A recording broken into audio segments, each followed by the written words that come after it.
Bismillahirrahmanirrahim. Alhamdulillahilladzi amarana bittiba'i sayyidina Muhammad Nabiyil huda war rasyad. Asyhadu an la ilaha illallah wahdahu la syarika lahu rabbul ibad. Wa asyhadu anna sayyidana Muhammadan abduhu wa rasuluhu khairul ubad. Allahumma salli wa sallim wa barik ala sayyidina wa habibina Muhammad wa ala alihi wa sahbihi wa dhurriyyatihi wa adba'ihi ila akhiril abad. Amma ba'du.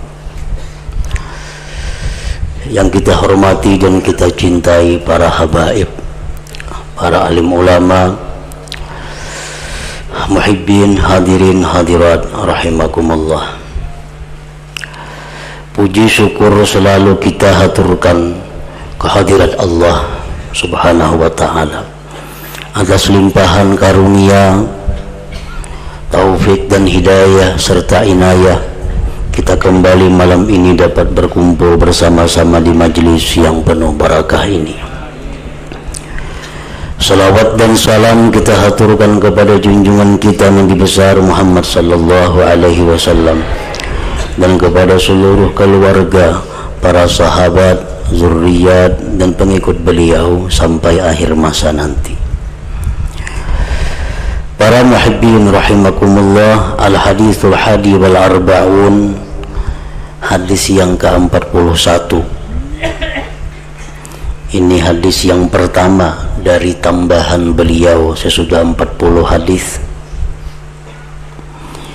An Abi Muhammad Abdullah bin Amr bin al-As radhiyallahu anhu maqal qala Rasulullah sallallahu alaihi wasallam la yu'minu ahadukum hatta yakuna hawahu taba'an lima ji'tu bih. Hadithun hasanun sahih rawainahu bi kitabil hujjah bi isnadin sahih. Dari Abi Muhammad Abdullah bin Amr bin As radhiyallahu anhuma berkata, bersabda Rasulullah sallallahu alaihi wasallam, tidaklah beriman seorang kamu sehingga jadilah keinginannya mengikut bagi sesuatu yang aku datang dengannya. Maksudnya adalah tidak beriman salah seorang dari kalian sehingga dia menjadikan keinginan-keinginannya itu mengikuti bagi apa yang diajarkan oleh Rasulullah sallallahu alaihi wasallam.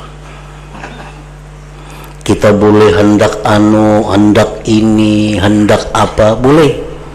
Asalkan apa yang kita kehendaki itu sesuai, tidak bertentangan dengan apa yang diajarkan oleh Rasulullah sallallahu alaihi wasallam.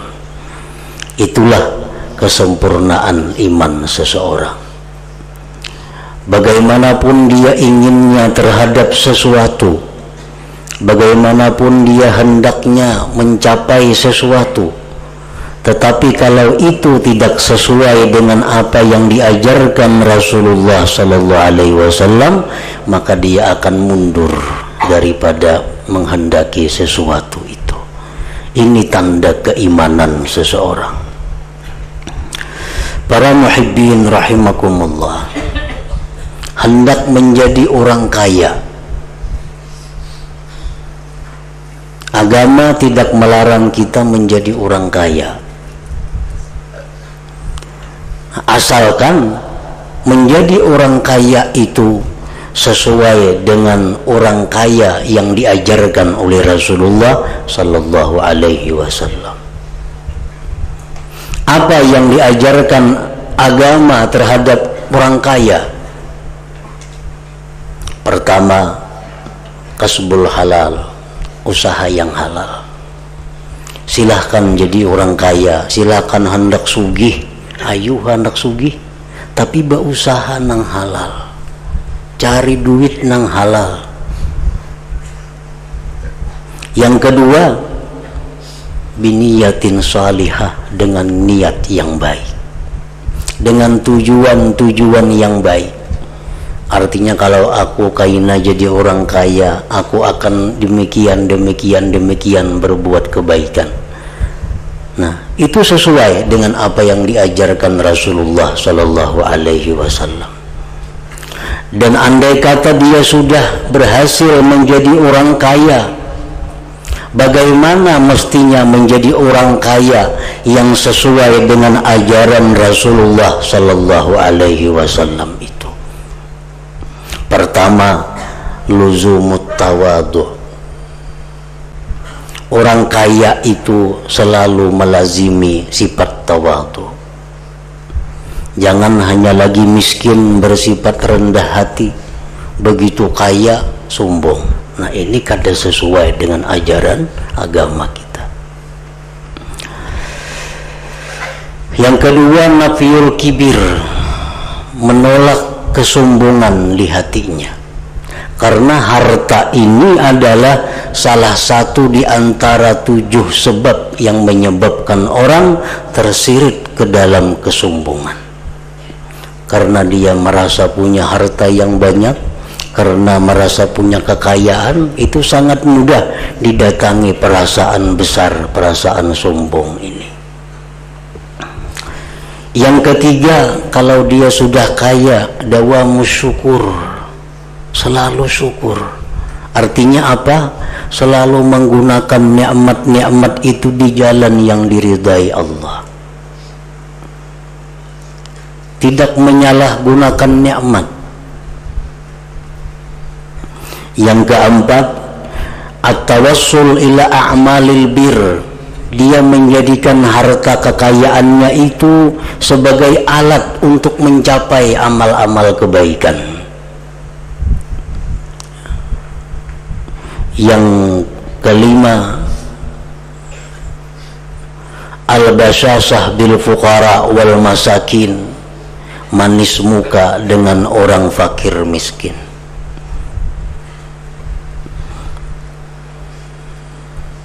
Yang keenam, as-sakha, pemurah.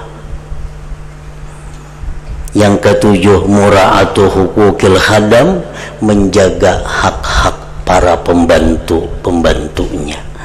Karena orang kaya pasti banyak berisi pembantunya. Ini pembantu mesti dijaga hak-haknya. Apa kewajiban dia kepada pembantu? Jangan sampai gajinya terlambat, jangan sampai honornya tertunda. Nah, ini hak-hak daripada pembantu. Nah, jadi silahkan hendak jadi orang kaya. Agama kadang melarang kita jadi orang sugih, asalkan dengan cara yang diajarkan Rasulullah Sallallahu Alaihi Wasallam. Dan kalau sudah berhasil kaya, hendaklah dia orang kaya yang mengikuti Rasulullah Sallallahu Alaihi Wasallam, yaitu orang kaya yang seperti tadi. Para sahabat tidak sedikit yang kaya-kaya. Bahkan di antara yang terkaya, Abdurrahman bin Auf, dia termasuk 10 sahabat yang dijamin surga oleh Rasulullah Sallallahu Alaihi Wasallam. Tetapi Abdurrahman bin Auf adalah orang kaya yang mengikuti ajaran Rasulullah Sallallahu Alaihi Wasallam. Para muhibbin rahimakumullah, hendak jadi pegawai, hendak jadi pejabat, agama kadang melarang kita menjadi pejabat, baik jabatan rendah atau jabatan tinggi. Agama kadang melarang, asalkan kita mencapai kedudukan itu dengan cara yang diajarkan Rasulullah.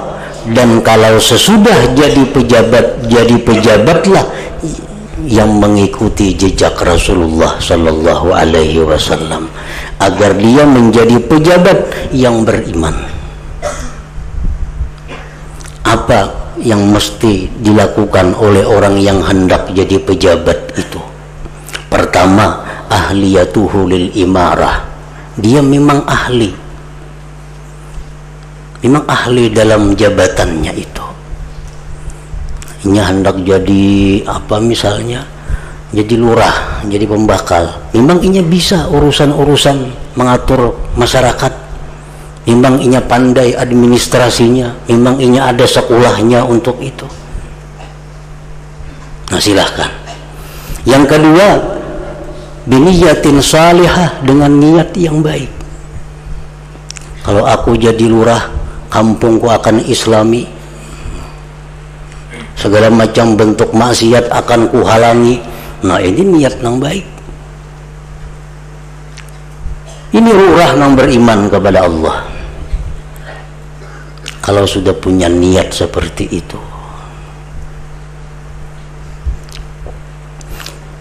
Nah kalau sudah berhasil menduduki satu jabatan, bagaimana agar dia menjadi pejabat yang termasuk dikatakan Rasul beriman kepada Allah? Pertama, as-syafaqah lirra'iyah. Dia sayang dengan rakyatnya. Nah, sayang dengan rakyatnya.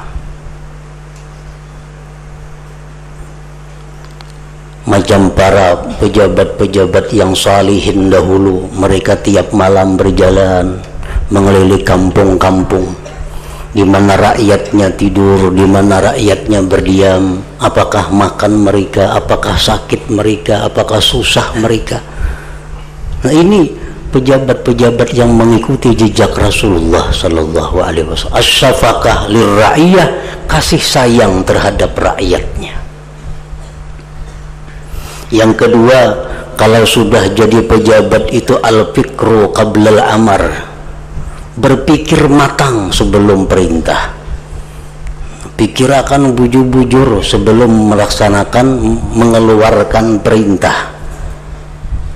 Apakah manfaatnya ini ada, apakah kebaikannya ada, apakah sesuai dengan hukum agama, apakah bertentangan dengan Allah dan Rasul. Bila sudah beres, hanya keluarkan iska, surat keputusan.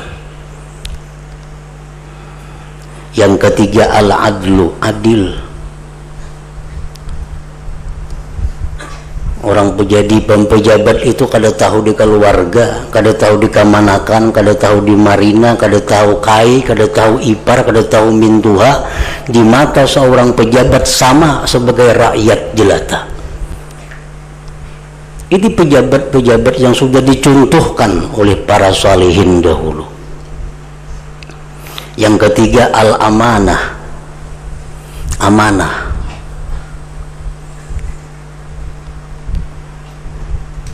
Bahwa jabatan yang diberikan kepadanya itu adalah amanah, yang satu saat nanti akan ditanya oleh Allah tentang amanah itu.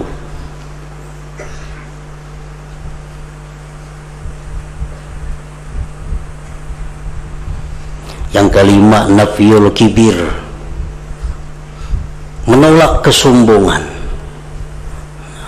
Pejabat itu mesti tawadhu, karena dia khadamur ra'iyah, dia khadamnya rakyat yang menghidupi mereka. Mereka bisa diam di rumah yang mewah, mereka bisa bermobil yang mewah karena rakyat. Karena rakyat. Jadi jangan sombong dengan rakyat. Ini pejabat yang mengikuti jejak Rasulullah sallallahu alaihi wasallam. Agama kadang melarang kita untuk jadi pejabat, asalkan sesuai dengan apa yang diajarkan oleh Rasulullah sallallahu alaihi wasallam. Yang keenam, mujalasatul ulama wassalihin. Pejabat ini mesti semajlis dengan ulama dan orang-orang saleh, sehingga apa yang mereka putuskan tidak bertentangan dengan ajaran agama. Pemerintah, pejabat mesti semajlis dengan ulama. Rasulullah sallallahu alaihi wasallam bersabda, "Syirarul ulama alladzina ya'tuna al-umara wa khiyarul umara alladzina ya'tuna al-ulama." Ujar Nabi kita, sejahat-jahat ulama yang selalu datang kepada pejabat. Jadi ulama yang ketujuh kepada pejabat itu ulama yang jahat, ujar Nabi kita. Wa khiyarul umara, dan sebaik-baik pejabat, alladzina ya'tunal ulama, mereka yang suka datang kepada ulama. Itu sebaik-baik umara, sebaik-baik pejabat itu yang suka datang kepada ulama untuk meminta petunjuk, meminta nasihat bagaimana membuat kesejahteraan rakyat. Bukan datang kepada ulama untuk mencari dukungan, minta dukungan supaya dipilih, itu lain lagi kisahnya itu. Nah, pejabat yang beriman itu pejabat yang selalu hadir di majelis-majelis ilmu untuk menambah wawasan agama. Itu pejabat yang baik. Pejabat yang dikatakan tadi beriman kepada Allah dan Rasulnya. Nah, kenapa kita ini menjadi susah? Kenapa rakyat ini menjadi sengsara? Karena di atas kita pejabat-pejabat yang jauh dari petunjuk ulama. Mana ada pejabat-pejabat yang aktif di majelis taklim? Jarang, amunnya ada. Berarti mereka sudah tidak mengikuti apa yang diajarkan oleh Rasulullah Sallallahu Alaihi Wasallam. Hadir ke majelis taklim paling-paling hendak pilkada tuh bana hambaling.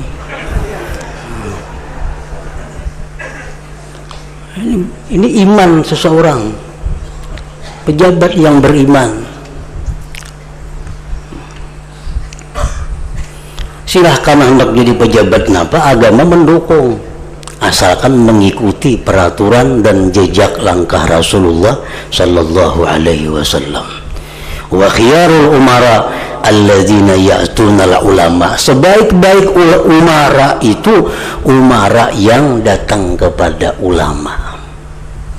Nah, kalau umara ini sayang dengan ulama, kalau umara ini cinta dengan ulama, jangan suruh ulama datang kepada mereka, karena akan jadi ulama-ulama yang jahat, dikatakan Rasulullah Sallallahu Alaihi Wasallam.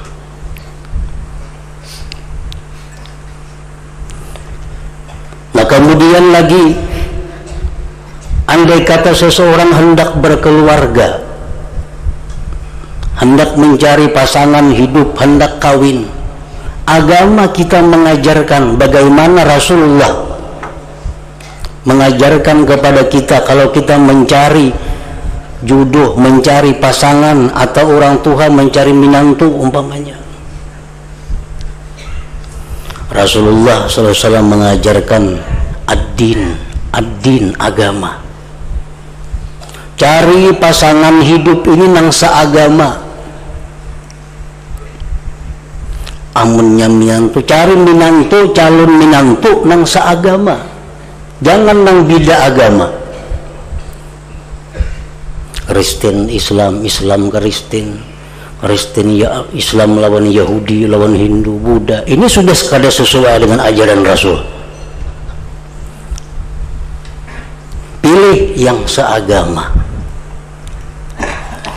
Kalau sudah tahu pada Islam, teliti Islamnya. Islam apa? Kan Islam banyak.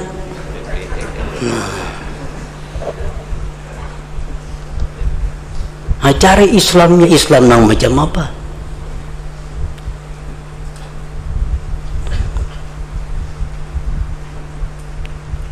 Nah, kemudian lagi kalau sudah dapat, oh ini orang Islam, Islamnya Ahlus Sunnah wal Jamaah, Islam yang bujur-bujur mencontoh Islamnya Rasulullah Sallallahu Alaihi Wasallam.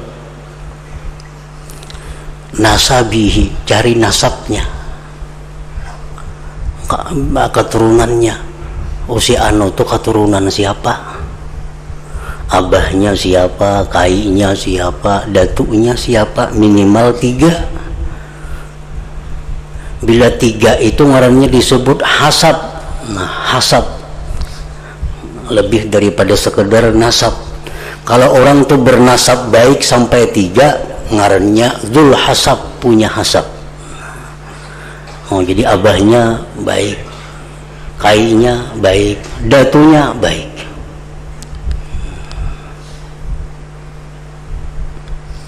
Sudah dapat orang yang salih, abahnya salih, kainya salih, datunya salih. Wal jamal, keilukannya,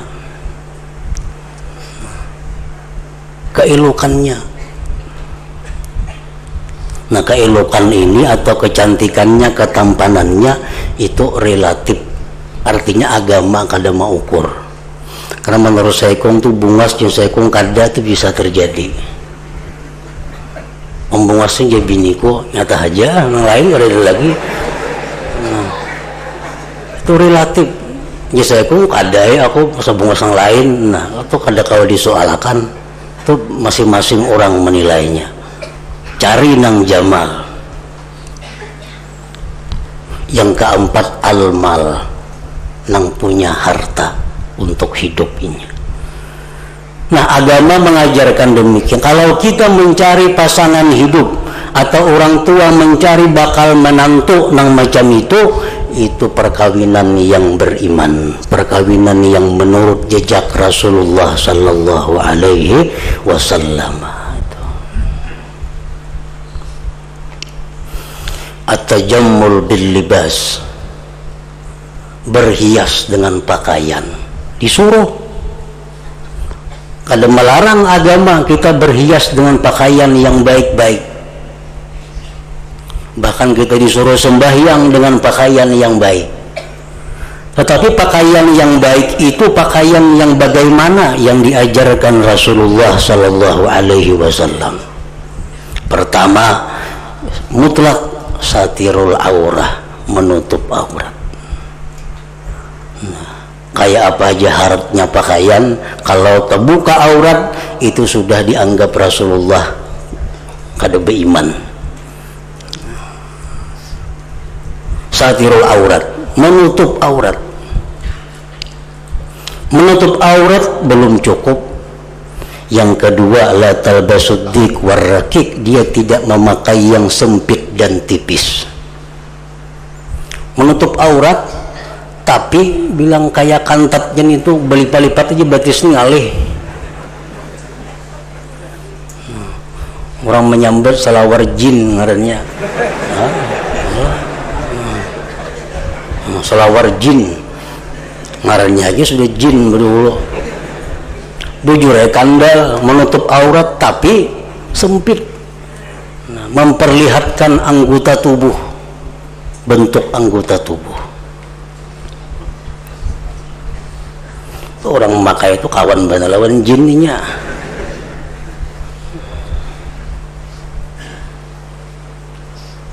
Menutup aurat tapi jangan ke itu, jangan angka itu. Menutup aurat tapi tipis. Nah, bujure aurat ketutup cuma tipis, kelihatan masih kulit-kulitnya. Itu yang disebut Nabi dalam sebuah hadis, berpakaian tapi bertelanjang. Ariyatun kasiyat, bertelanjang berpakaian. Berpakaiannya cuma tipis, kelihatan kulitnya. La talbasul syuhrah, tidak memakai pakaian yang mencari popularitas. Artinya kadang mencari pakaian popularitas. Nah orang kadang memakai itu, seorang mulai memakai. Nah, jadi orang cengangan, baiknya itu umpamanya mencari popularitas. Walaupun menutup aurat, walaupun tebal, walaupun longgar, tetapi memakainya untuk syuhrah, popularitas, dicela oleh Rasulullah sallallahu alaihi wasallam. Jadi hati-hati nang bebusana muslim tuh. Asa sudah bujur bebusana muslim, belum tentu bujur. Kadang-kadang busana muslim dimodifikasi sedemikian rupa sehingga menjadi syuhrah, mencari popularitas. Belum tentu berbusana muslim itu baik. Kalau busana muslimnya itu lisyuhrah. Rasulullah SAW bersabda, man labisa thawba syuhratin albasahullah yaumal qiyamah thawban mislah thumma yulhibu fihin nar. Barang siapa berpakaian untuk popularitas kemasyhuran, Allah beri pakaian dia pada hari kiamat seperti itu, kemudian Allah nyalakan pada pakaian itu api neraka. jadi kada baik juga. Jadi silahkan aja berpakaian yang baik, berhias, cuma jaga jangan sampai termasuk yang ditentang oleh Rasulullah Sallallahu Alaihi Wasallam.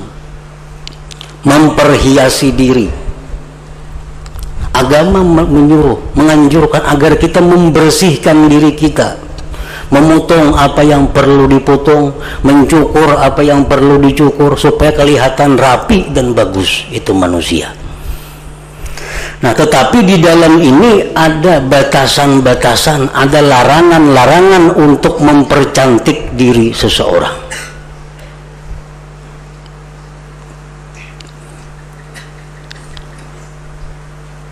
Di dalam sebuah hadis Rasulullah SAW menyampaikan wal mughayyirat li khalqillah, termasuk orang yang dilaknat oleh Allah, orang yang mempercantik dirinya dengan cara merubah ciptaan Allah.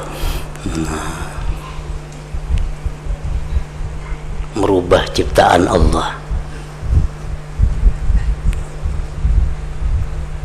Hidung nang kada bagus dibagusi supaya pina mancung, dagu nang kada bagus dibagusi supaya dagunya bagus. Nah, tahilalatnya ada, kebanyakan dibuangi, sepalih-palih nang baik-baiknya aja digunakan. Ini merubah ciptaan Allah dan ini dilaknat oleh Allah. Mun kita berisi bini macam itu, bini kita bini yang dilaknat Allah. Berarti kita guring seranjang lawan yang dilaknat Allah.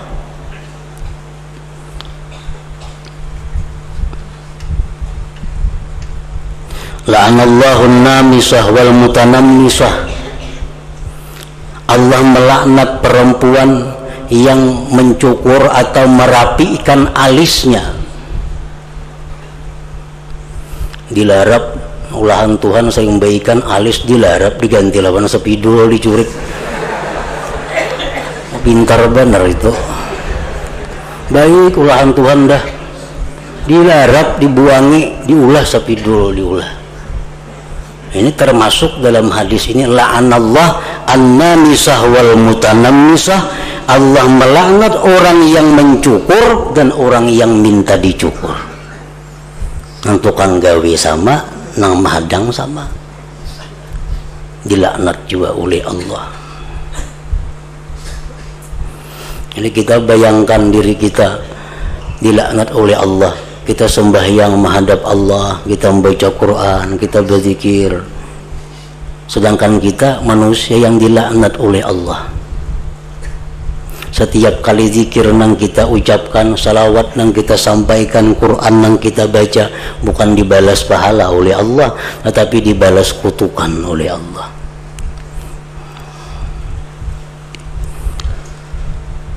La'anallahu al-kashirah wal maksurah. Allah melaknat orang-orang yang mengusahai perubahan warna kulitnya.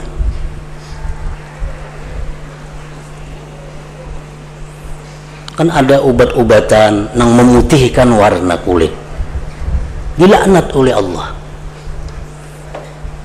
Makanya dalam seminggu putih muha. Tapi bila kalau kita pakai hilang pada asal buliknya.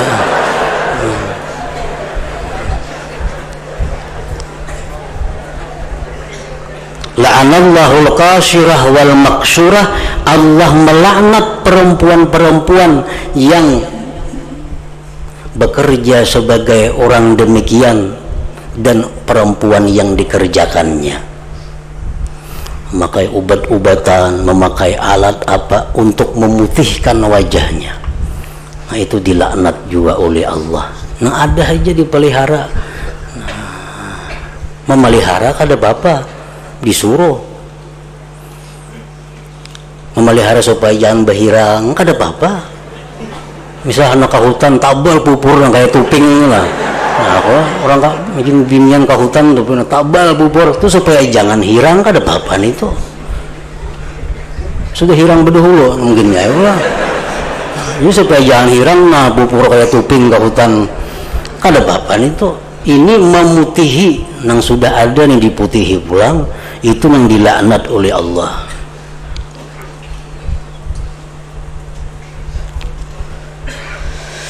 Nah, jadi keimanan kita kepada Allah diuji dengan hal-hal demikian.